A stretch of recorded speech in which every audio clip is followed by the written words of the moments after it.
Hello, I'm Nancy Kuntz, a professor of Pediatrics and Neurology at Northwestern Feinberg School of Medicine in Chicago. Today we're going to be discussing the diagnosis of spinal muscular atrophy. Spinal muscular atrophy is a genetically determined disorder that has progressive neurodegeneration. Historically, we've always thought of it as something that affects the motor neurons, but as the SMN1 gene has been identified, we realize that this actually has effects on many parts of the body because it affects, amongst other things, splicing of RNA. SMN1 is necessary to produce the majority of survival motor neuron or SMN protein in the body. Higher apes and humans actually have a backup, imperfect copy of SMN1, one that's only different by one nucleotide base, but that is a critical change because it makes about 90% of the protein very fragile that the SMN2 produces. However, that 10% from each copy of the SMN2 gene provides some SMN protein for people who have spinal muscular atrophy, meaning they lack both functioning copies of SMN1. As I mentioned, we've discovered that SMN has multiple functions within the cell. We suspect it has something to do with axonal transport. And when you consider that motor neurons have axons that transport protein many fold times the size of the motor neuron, for example, from the brain of an adult down to the lumbar spine, you can imagine that that's a very delicate function to have. And we also know that SMN is very critical in assembling SNPs and assisting with pre-RNA splicing of all cells, not just motor neurons. We have a graphic here that helps explain a little bit of the function of SMN1 and 2. As you can see here in the left of the slide, the unaffected individuals have two functioning copies of SMN1, one from each parent, and it goes ahead and produces nice copies. Those little green baubles are cartoons to depict the functioning SMN protein. And you can see that with the SMN2 backup copy, there's only an occasional functioning protein, that green bauble, that's produced. If you look, however, to the right of the slide and see what is a cartoon depicting the fifth chromosome SMN part for individuals with SMA, they lack, either by deletion or by lack of function, any SMN1, and they are surviving on whatever SMN protein can be produced by however many copies of SMN2 they have. And I think this is one of the has been one of the biggest breakthroughs in terms of understanding SMA, that the number of copies of SMN2 gives you a general guideline or a rule of thumb about how severe the clinical course of that person's SMA may be. As you can see here, the number of copies of SMN2 is inversely related to the severity of the clinical phenotype of that SMA. Many of us were trained to think of SMA in a classification that started with type 1, 2, and 3, or 1 would be the infantile onset, Vernon-Hoffman, where children had onset sometime in the first 6 months of life, did not ever achieve independent sitting, frequently didn't have a very good head control, and didn't roll. Without support for ventilation and nutrition, these children virtually all die by 2 years of age. There were milder forms that occur less frequently. Type 2 were children who went through the first 6 months fine, began sitting independently, but sometime after that did not make the motor progress people expected. They did not progress to bearing weight well on their feet, pulling to stand or standing independently or walking. And that was what was called type 2. An even less severe form occurred where there were some individual children who would begin walking, but either during their toddler years, shortly after walking, or at later times during life, would begin having their knees buckle, would begin dropping to the ground and not sustaining that support through their lower extremities, and eventually would stop walking. Both the type 2 and type 3 occur less frequently than the more prevalent type, which is the type 1. However, the type 2 and 3s, the less severe forms of SMA, survive longer. And so in a community, there would probably be more children, or in one's clinic, there might be more children with types 2 or 3 than there would be with type 1. This entire classification scheme, it will need to be completely revisited as we try to treat children early when they're diagnosed. And that's probably the biggest news in spinal muscular atrophy, is that there are now FDA-approved treatments. One of the things that has been noted by families and Cure SMA Family Support Group is that there tends to be a diagnostic odyssey in many communities where children have something going on that the parents aren't comfortable with, whether it's an infant or an older child. They have low muscle tone, soft muscles.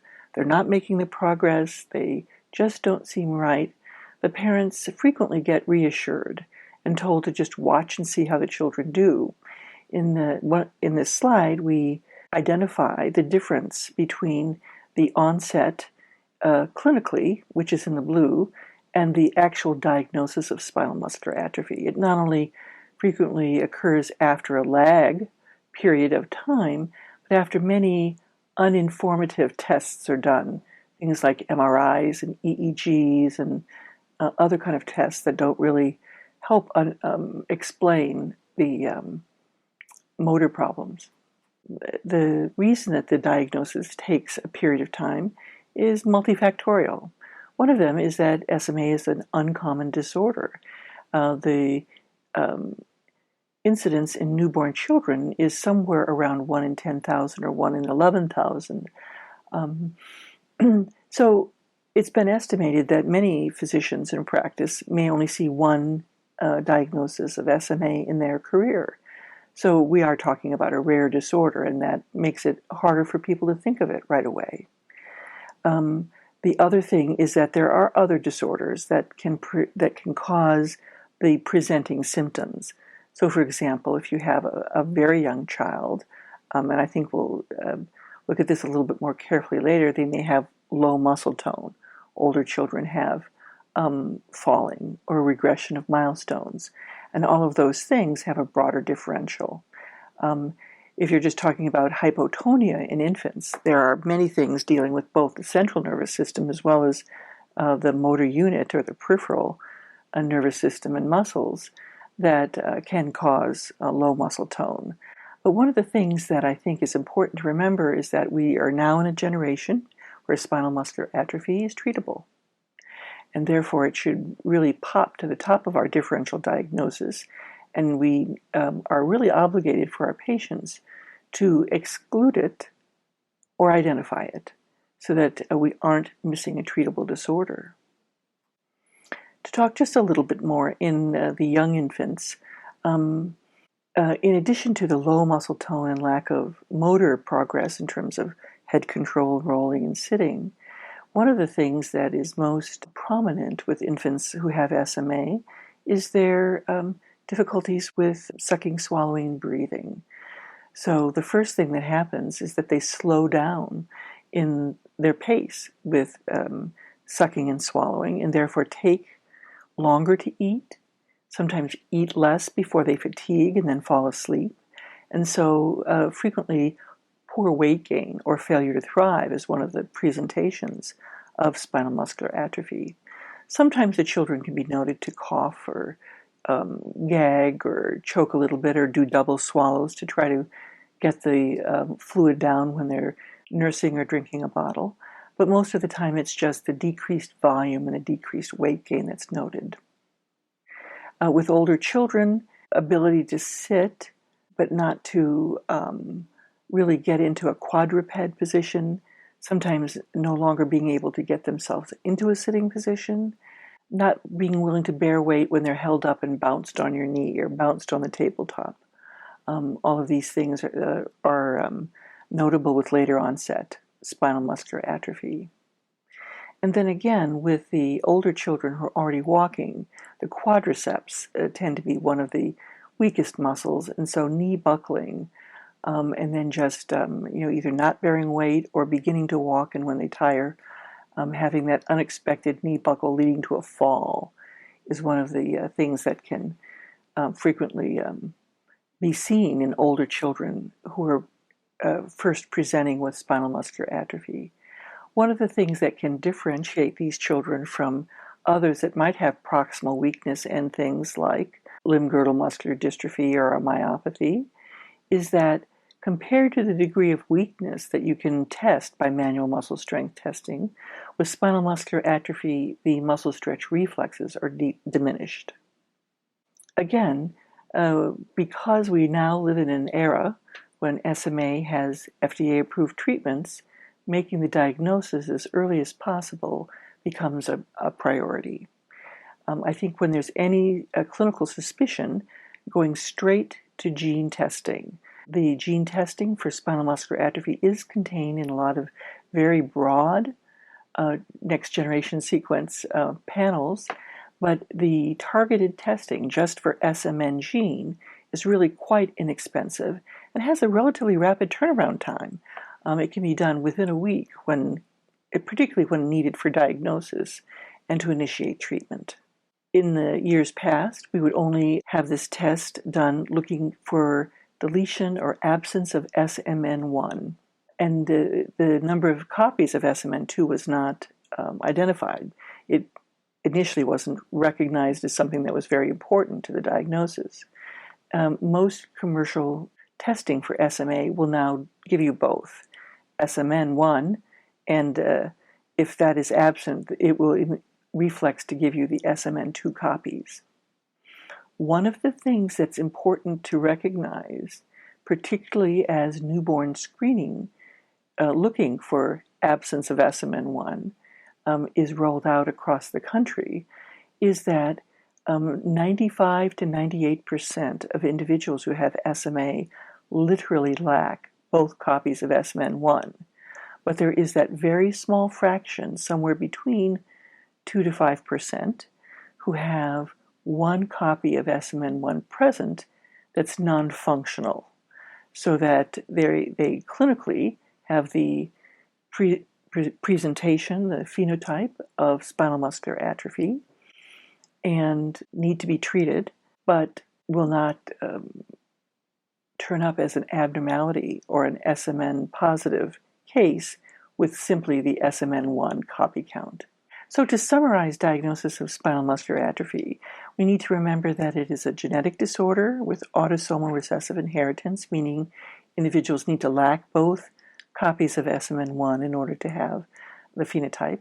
The severity of the disorder is quite broad, ranging from very rare type with neonatal onset and no SMN1 and only one copy of SMN2, to the much more common infantile onset with usually two copies backup of SMN2 and no SMN1, to the less severe presentation that have no SMN1 but three or more copies of SMN2.